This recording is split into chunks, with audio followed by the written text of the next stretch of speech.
안녕하세요. 지금 이 사람 임수민입니다. 어제에 이어서 그림 그리는 식물학자, 식물 일러스트레이션 작가인 신혜우 박사를 만나봅니다. 신혜우 박사가 그리는 식물 그림은 단순한 그림이 아니라 씨앗부터 꽃, 잎, 열매, 식물이 사는 곳, 생의 주기 등 식물의 정보가 담긴 그림인데요. 한 장의 그림에 식물의 정보를 담기 위해서 1년 이상의 공을 들인다고 합니다. 식물을 찾아서 산과 들, 섬 등 험한 곳을 다녀야 하는 식물 연구가 녹록치는 않지만 식물이 전해주는 상쾌함, 청량감 덕분에 치유받기도 한다는데요. 그림 그리는 식물학자 신혜우 박사 지금 만나봅니다.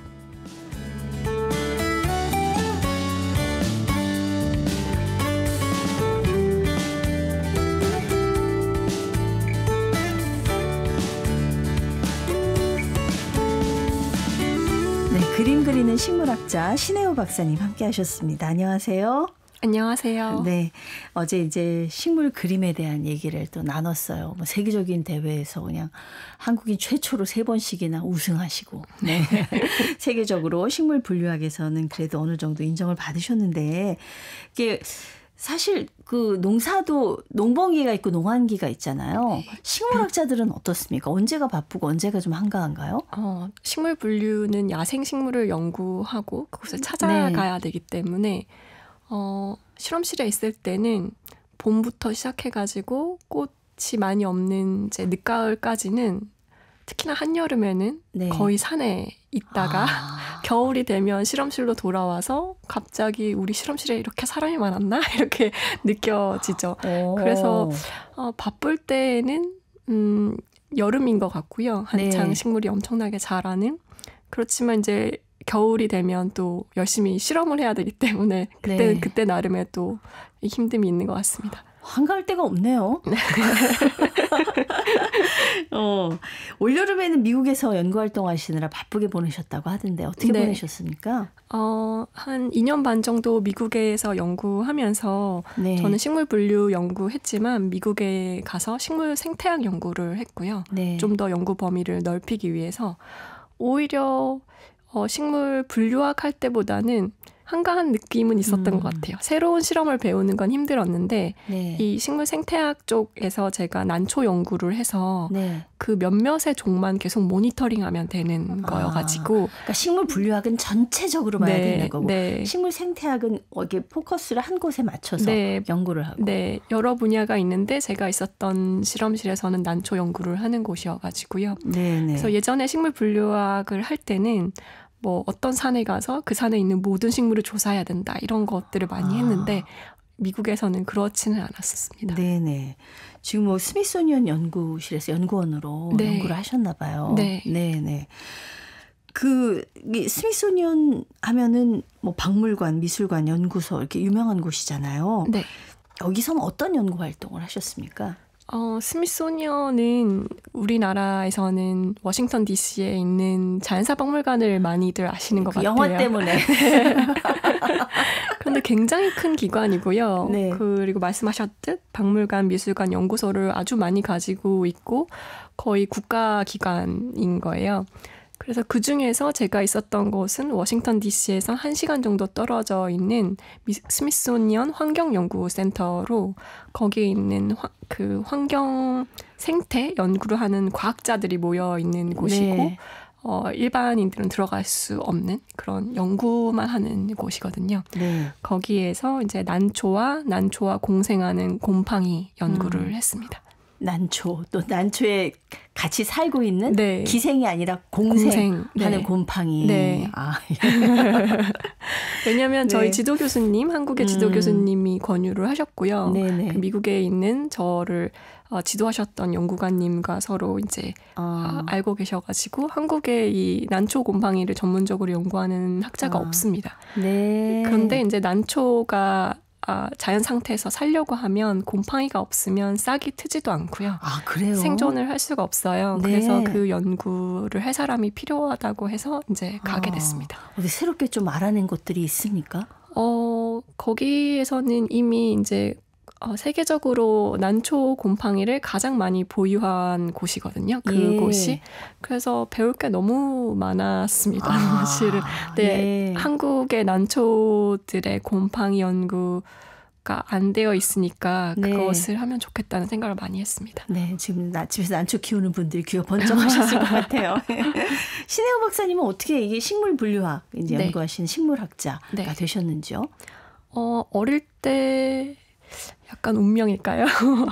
그냥 시골에서 많이 컸고 그 아버지가 여행을 많이 좋아하셔가지고 저를 어릴 때 저희가 차가 없을 때도 저희가 지금은 캠핑을 많이 하잖아요, 사람들이. 네. 근데 제가 어릴 때는 캠핑한 사람들이 그렇게 많지 않았을 때도 차가 없는데도 텐트를 이고 지고 캠핑을 다녔었거든요. 부모님께서. 네, 그래서 이제 식물을 볼 기회가 많아서 이제 좋아하게 됐다고 제가 그렇게 많이들 얘기를 하는데 네. 생각해보면 저희 오빠도 똑같은 조건에서 자랐지만 그렇네요. 예. 오빠는 오빠 뭐 식물하고 관계없죠, 전혀 지금. 관련이 없거든요. 예, 예. 그래서 내적으로 원래부터 어떻게 좋아하는 그런 것도 성향도 있는 것 같습니다. 어린 시절 받았던 식물 도감이 나를 이 길로 이끈 것 같다 이런 말씀하신 것 그게 같은데요. 컸던 것 같은데 사실 그 도감이 아니었어도 식물이 너무 좋아서 네. 분명 도서관이나 이런 데 찾아보긴 했지만 그 김태정 선생님의 어린이 식물 도감이라는 책이 있었어요. 네. 저희 어머니가 제가 식물을 너무 좋아하니까 사오신 거죠. 근데 그 책이 어른 도감하고 별로 다를 게 없었어요. 글씨가 네. 조금 크고 사진이 큰. 근데 가끔 중간중간에 이제 조그만 만화로 된 그림이 조금 들어가 있는. 근데 그거를 이제 한 장 한 장 떨어질 때까지 매일매일 봤던 거죠. 네. 왜냐하면 주변에 식물이 많고 대부분 식물이 모를 때 물어보잖아요. 요즘은 앱도 있고 그렇긴 한데 네. 대부분 어른들한테 물어보는데 어른들이 답을 해주실 수 없을 때. 잘 모르죠, 어른들도. 저희 예. 어머니가 그래도 잘 아셨어요. 네. 그렇지만 이제 잡초나 이런 거는 많이 모르셔서 그 책을 찾다 보면 제가 이름을 찾게 되는 경우가 있었거든요. 예. 그래서 그걸 굉장히 좋아했었습니다. 네. 식물을 좋아했으니까 어린 시절에 좀 그런 추억들이 있을 것 같아요. 어린 시절 그때는 당연하다고 생각했는데 네. 그냥 좋아하니까 하는 거라고 지금 생각해보니까 좀 독특한 행동들이었더라고요. 예를 들어서 초등학교 1, 2학년 때 제가 다녔던 학교에 동백나무가 학교에 있었어요. 네. 그래서 거기 이제 아마 보신 분들은 아시겠지만 초코볼처럼 조금 사이즈가 커요. 동백나무 씨앗이. 아, 그래요? 네, 우리 그래서- 학교에 동백나무가 있었는데. 네. 그래서 그거를 이렇게 주워서 귀엽고 예쁘니까 크기도 네. 크고 그래서 양쪽 주머니 한 20개, 20개씩 가지고 와서 집에 이제 농촌에는 땅이 이렇게 넓잖아요. 빈터도 네. 많고. 그래서 습기가 많은 곳, 햇빛이 많이 나는 곳 이런 곳에 다 나눠서 심었어요. 그러니까 어떻게 보면 생태학 실험을 한 거죠. 아니, 근데 나요, 진짜로? 그런데 그 중에서 싹이 난 건 많이 없었어요. 한 5개 정도밖에. 와, 그 5개도 많이 난 것 같은데요? 이제 동백꽃이 조금 동백나무 씨앗이 싹이 나기가 좀 힘들어요. 예. 굉장히 좀 딱딱하고 네네.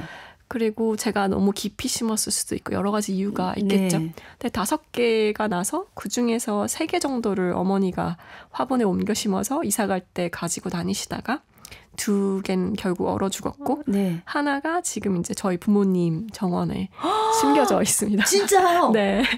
그래서 야. 이제 제가 그게 1학년 때쯤에 심은 거여서 저보다 8살이 어린 동백나무인데요. 저보다는 지금 키가 더 큽니다.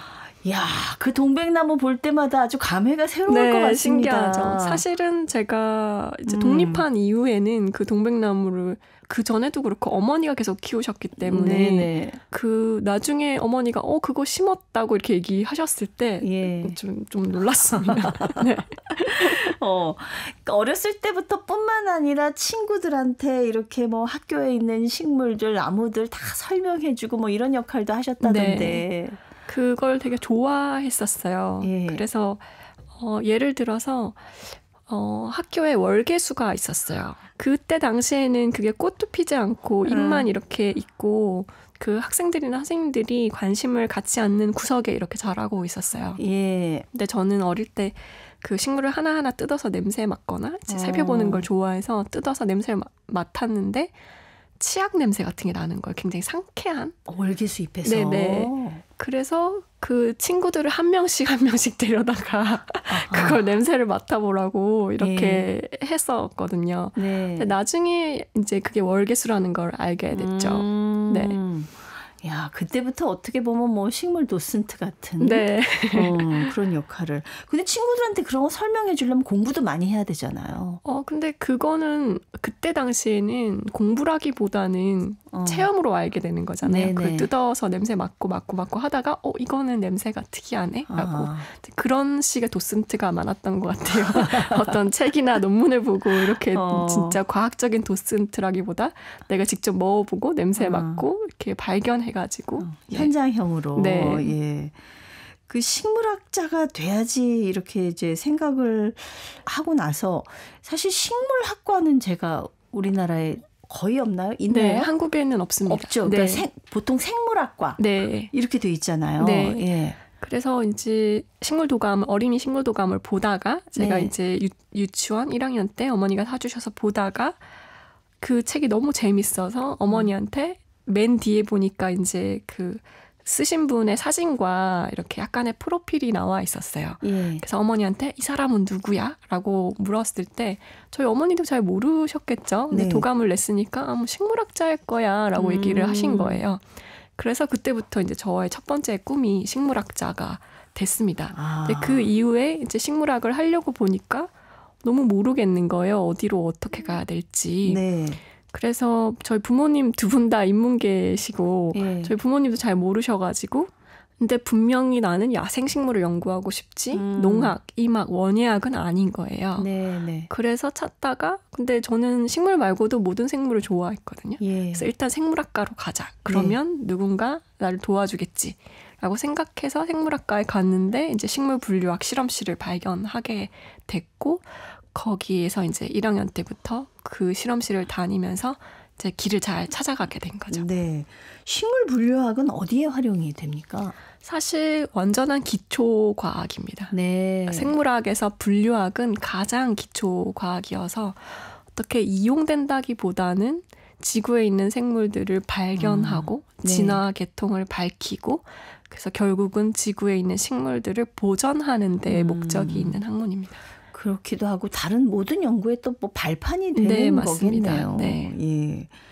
근데 그림도 잘 그리셔가지고 뭐 복수 전공하셨다는데 저는 깜짝 놀랐어요. 패션 디자인을 복수 전공했대요. 네. 사실은 그 정확하게는 의류학과 쪽이었는데 제가 미대에 가서 그림 관련 수업을 듣고 싶었는데 이제 학교에서 그 예체능과 이과 그다음에 문과를 이제 넘나들 수 없게 되어 있었어요. 그러니까 조금 좀 동떨어졌다고 생각하잖아요. 네. 그리고 이제 이과에서 문과로의 수업은 그래도 좀 괜찮았는데 예체능계에서 완전한 실습이 있는 수업은 들을 수가 없었는데 그 패션 디자인 쪽은 그 이과생들이 들을 수 있게 되어 있었어요.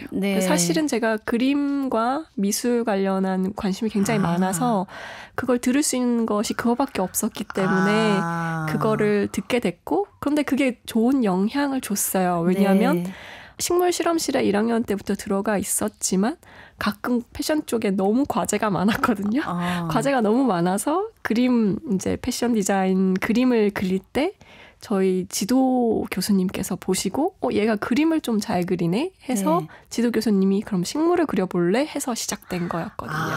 그렇군요. 그래서 어찌 보면 저에게 큰 도움을 준 거죠.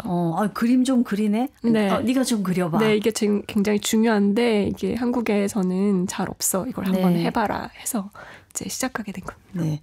근데 사실은 이 식물을 그냥 그리는 게 아니라 인체 해부하는 것처럼 이렇게 정교하게 그리는 거잖아요. 어디 우리나라에서 배울 데가 없었을 것 같아요. 네, 제가 이제 영국에서 상을 받았을 때도 그것을 이제 높이 평가한 걸로 알고 있습니다. 제가 어디서 배운 것이 아니라 스스로 이제 학습을 했다는 것에. 근데 저는 그 당시에 배울 곳이 없어서 그때가 20년 전이니까 식물세밀화라는 용어도 거의 없었고요. 그리고 그런 분야의 분들도 거의 없고 해서 또 제가 하려고 하는 분야는 또 과학 일러스트레이션, 그러니까 보테니까 일러스트레이션 쪽이니까 더욱더 없었죠. 그래서 지도 교수님도 그림을 그리시진 않으셔서 네. 직접 가르쳐 주실 수는 없었고 어떻게 이제 뭘 모르시고 보고 공부를 해요? 그냥 외국 서적들과 논문으로 이제 스스로 하게 된 거죠. 그래서 굉장히 그 어려움이 많았습니다. 네. 처음에는 그 교정에 있는 식물들과 이제 식물 채집을 하고 남은 식물들, 식물 채집하고 나면 표본을 만들거든요. 네. 표본 만들고 남은 식물들을 조금씩 연필로 그려가면서 시작을 했습니다. 아, 그러니까 이게 누가 지도해줄 교수님도 없고 하니까 내가 네. 이게 그림 그려도 이게 제대로 그렸나, 네. 뭐가 부족한 건가 이런 것도 잘 네. 판단이 안 되잖아요. 그렇죠. 그래서 지도 교수님이 한마디를 해주셨는데 제가 막 밤에 10시까지 실험실에서 그림을 그리고 있거나 했는데 그때 한번 그런 얘기를 하셨어요.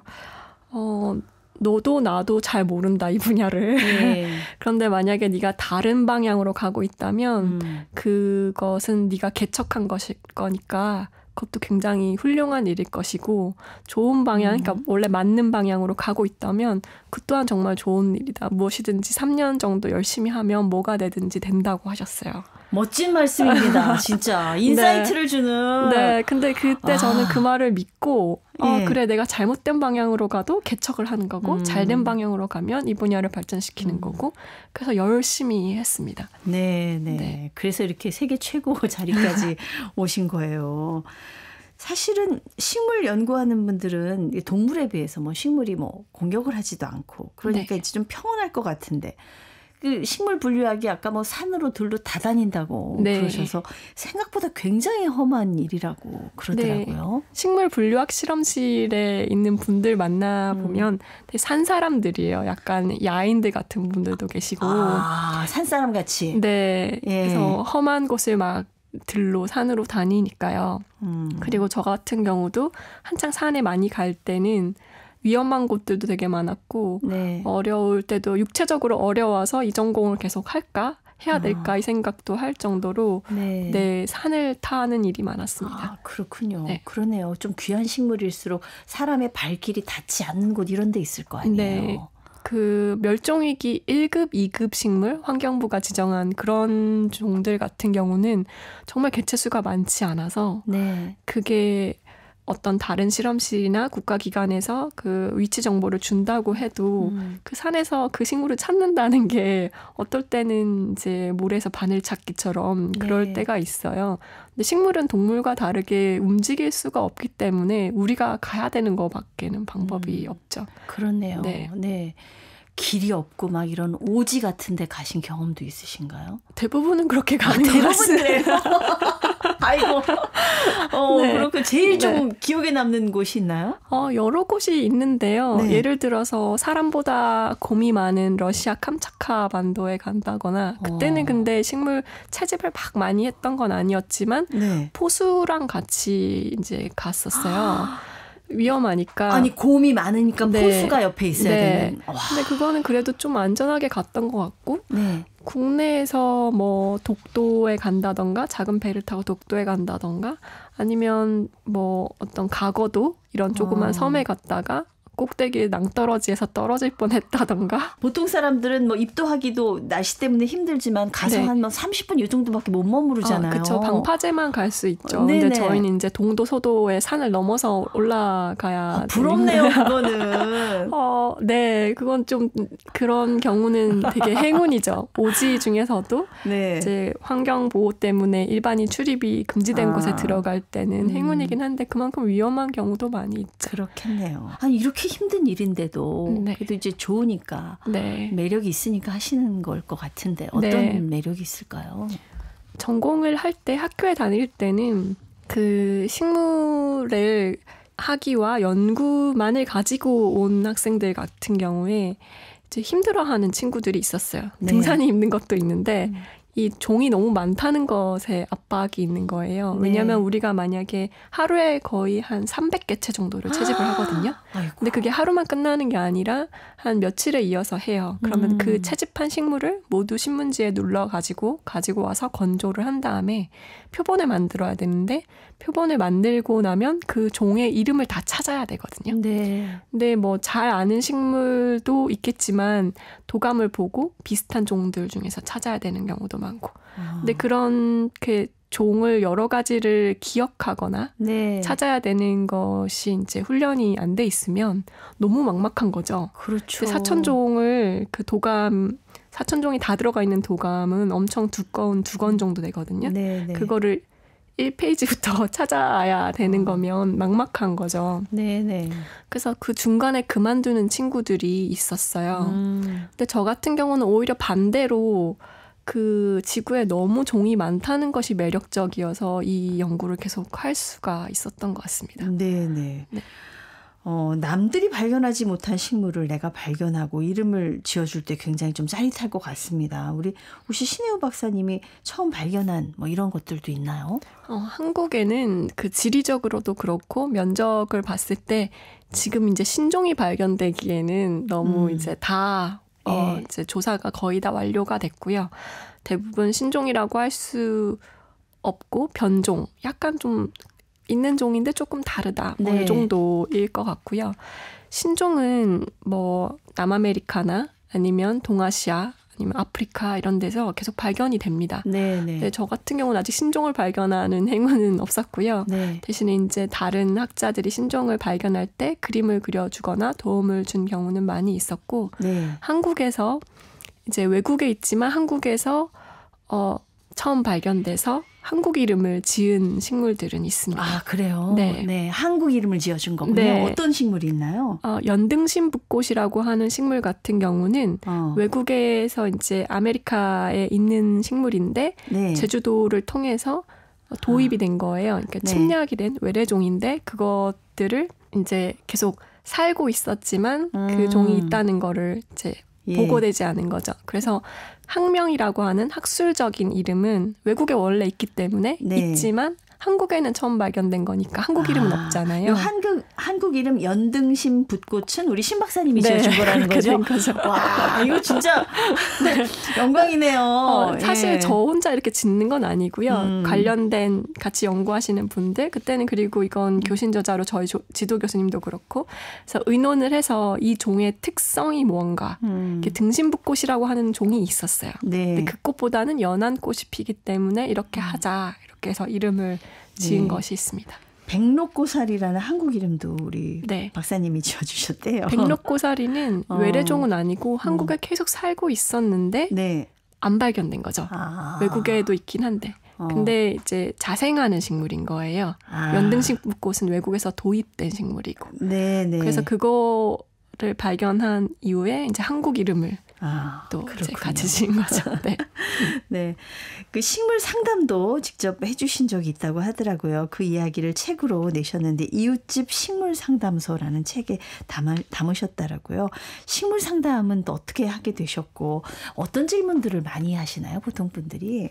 식물 상담소는 사실 제가 예전에 그 어떤 아파트 단지에 살고 있었는데 서울에서 출퇴근을 하지 않는 토요일, 일요일에 이 동네 사람들은 식물학자가 여기 사는 걸 알까 이런 생각이 드는 거예요. 좀 내 존재를 알리고 싶었군요. 아니요, 그건 아니고 거기가 이제 그 노원에 있는 아파트 단지였는데 거기 신혼부부가 굉장히 많이 살아요. 그래서 아기들이 굉장히 많아요, 놀이터에.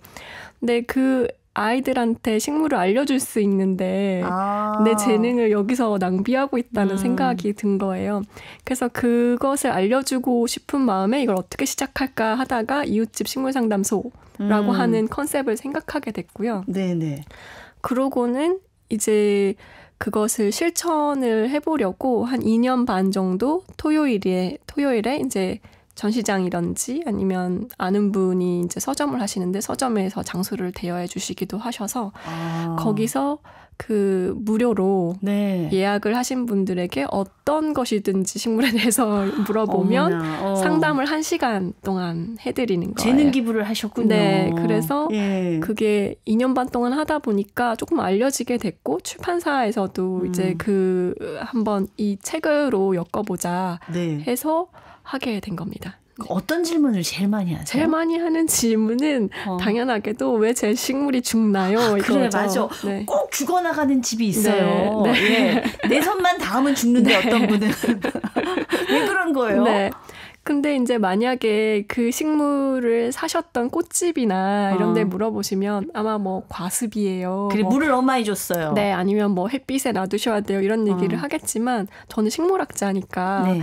그런 답변은 이제 식물 파는 곳에 가면 충분히 들으실 수 있고 저는 오히려 그 식물이 정확히 무슨 종이고 그 종의 원산지가 어디고 네. 그렇다면 그 원산지에서 어떻게 행복하게 크고 있는지를 생각하면 그 조건들 맞추실 수 있으실 거다. 이런 얘기를 많이 해드렸습니다. 근원적인 질문을 네. 한번 던져봐야 돼. 얘가 어디 출신인지. 네.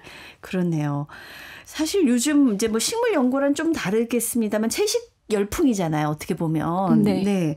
그래서 이 식물 연구가 앞으로 이제 뭐 먹거리도 약품으로도 좀 무궁무진하다 이렇게 봐도 되는 건가요? 그렇죠. 사실 전 세계 식물 중에서 인간이 활용하는 식물의 그 비율은 굉장히 작거든요. 네. 여전히 식물 분류학이 필요하고 우리가 신종을 계속 발견하고 해야 되는 것은 그 종을 보존하는 목적도 있지만 그 안에서 숨겨져 있을 수많은 그 의약품과 식용할 수 있는 식물들이 가능성이 엄청나게 있는데 네. 그것에 이제 가능성을 기록하는 데도 목적이 있는 거죠. 네. 우리 신혜우 박사님하고 이틀 동안 함께 했는데 굉장히 재밌었어요. 흥미로운 사실들을 많이 알게 됐는데요. 그림 그리는 식물학자로서 앞으로 어떤 연구를 좀 해보고 싶으신지. 저는 식물 생태학 연구하면서 난초 네. 곰팡이 연구를 3년 반 하면서 굉장히 흥미롭기도 했는데 이제 산을 못 타서 되게 몸이 근질근질했어요. 산을 타긴 네. 탔지만 그렇게 식물 분류만큼 많이 타진 않아가지고 식물 연구를 다시 이제 지금은 그림을 조금 더 그리려고 하는데요. 계속 그림을 못 그려서 그림을 좀 그리다가 다시 식물 연구를 할 때는 식물 분류 연구를 다시 좀 하고 싶습니다. 현장 체질이네요. 야생 체질이시네요. 네, 더 멋진 그림으로 또 많은 분들한테 또 식물들 잘 알려주셨으면 좋겠습니다. 오늘 감사합니다. 네, 감사합니다. 네, 그림 그리는 식물학자, 보테니컬 일러스트레이션 아티스트인 신혜우 박사와 함께했습니다. 아나운서 임수민이었습니다.